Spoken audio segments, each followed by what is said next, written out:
देवशयनी एकादशी। देवशयनी एकादशी 2025 हिंदू पंचांग के अनुसार इस साल जुलाई के महीने में देवशयनी एकादशी पड़ रही है। इस दिन से भगवान विष्णु क्षीर सागर में तथा भागवत पुराण के हिसाब से पाताल लोक में शयन करते हैं। देवशयनी एकादशी आषाढ़ मास की शुक्ल पक्ष की एकादशी को देवशयनी एकादशी के नाम से जाना जाता है। इसे हरिशयनी एकादशी, पद्म एकादशी और आषाढ़ी एकादशी भी कहा जाता है। इसी दिन से भगवान विष्णु योग निद्रा में चले जाते हैं। यह समय चतुर्मास का प्रारंभ होता है, जो 4 महीनों तक चलता है। हिंदू पंचांग के अनुसार इस साल जुलाई के महीने में देवशयनी एकादशी पड़ रही है। 5 जुलाई को आषाढ़ शुक्ल एकादशी तिथि तथा 6:58 से प्रारंभ होगी, जिसका समापन 6 जुलाई को रात 9:14 तक होगा। उदय तिथि के अनुसार देवशयनी एकादशी व्रत 6 जुलाई को रखा जाएगा। जाने इस एकादशी का महत्व।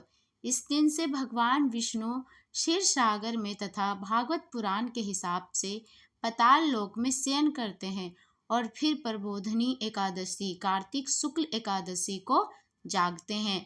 इन 4 महीनों को देवताओं का विश्राम काल कहा जाता है।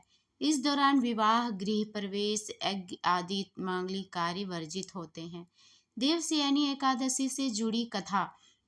पहला कथा है, पौराणिक कथाओं के अनुसार सतयुग में मांधाता नामक राजा थे। वे बहुत धर्मनिष्ठ और प्रजा के कल्याण में रत रहते थे, परंतु एक समय उनके राज्य में 3 वर्षों तक वर्षा नहीं हुई, जिससे अकाल पड़ गया। प्रजा दुखी और कष्टपूर्ण जीवन जीने लगी। राजा ने इस समस्या से मुक्ति पाने के लिए महर्षि अंगिरा से मार्गदर्शन मांगा।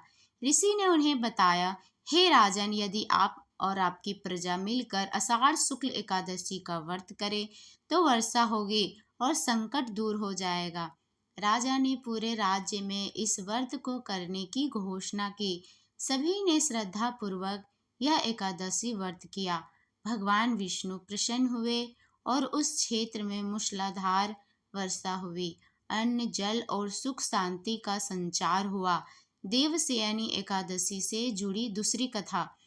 एक अन्य कथा के अनुसार भगवान विष्णु ने जब असुर राज बलि को पाताल लोक का राजा बना दिया, तब राजा बलि ने भगवान विष्णु से वर मांगा कि मैं आपकी सेवा पाताल लोक में कर सकूं, अतः आप मेरे यहाँ पर निवास करें। तब भगवान विष्णु ने राजा बलि को यह वचन दिया कि 4 महीने देवशयनी एकादशी से लेकर देव प्रबोधनी एकादशी तक मैं तुम्हारे यहाँ रहूंगा। भगवान विष्णु के पाताल लोक में जाने की यह बात देवशयनी कही जाती है।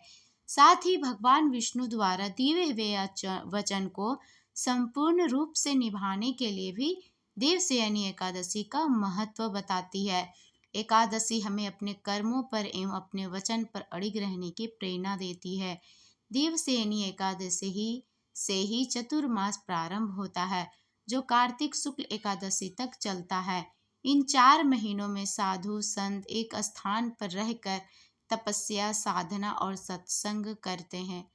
तो आपको ऐसे ही कथाएं सुनने के लिए मेरे चैनल को लाइक एंड सब्सक्राइब करें, और आप किस भगवान की कथा चाहते हैं वो मेरे कमेंट्स बॉक्स में ज़रूर लिखें। राधे राधे, हरि बोल।